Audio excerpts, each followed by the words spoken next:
a boa e perfeita vontade de Deus.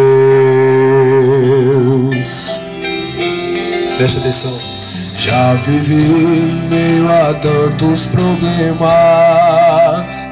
que sozinho eu jamais existiria. Mas eu conheci Jesus e um novo tempo eu vou viver. Renovei a minha mente, descobri a boa e perfeita vontade de Deus.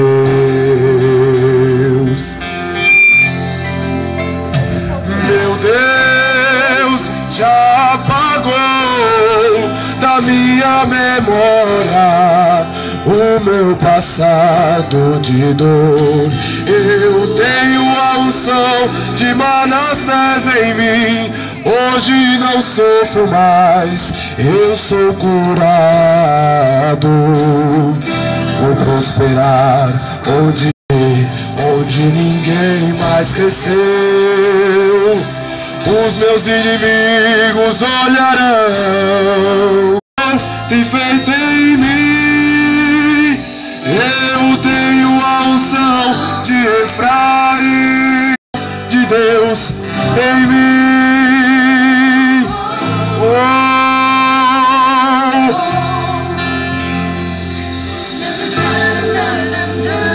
Já vivi em meio a tantos problemas. Quem sabe você vive desse jeito? Que sozinho eu jamais existiria.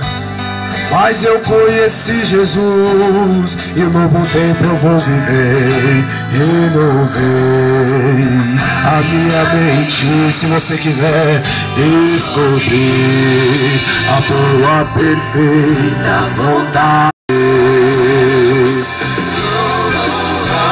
o meu Deus, a minha memória, o meu passado de dor. Eu tenho a unção de Manassés em mim. Hoje não sofro mais, eu sou curado. Eu vou crescer onde ninguém mais cresceu. Os meus inimigos olharão e verão o que o Senhor tem feito em mim. Eu tenho a unção de Efraim. Eu tenho a unção de Deus em mim. Meu Deus já apagou. Ele vai apagar o teu passado de dor.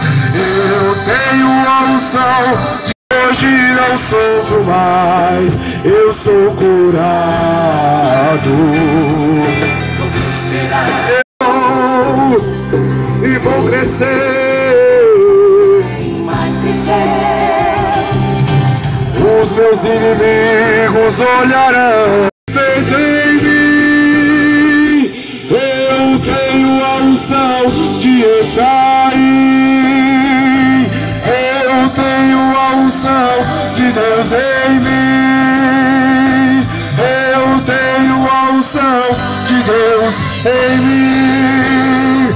Eu tenho a unção de Deus em mim.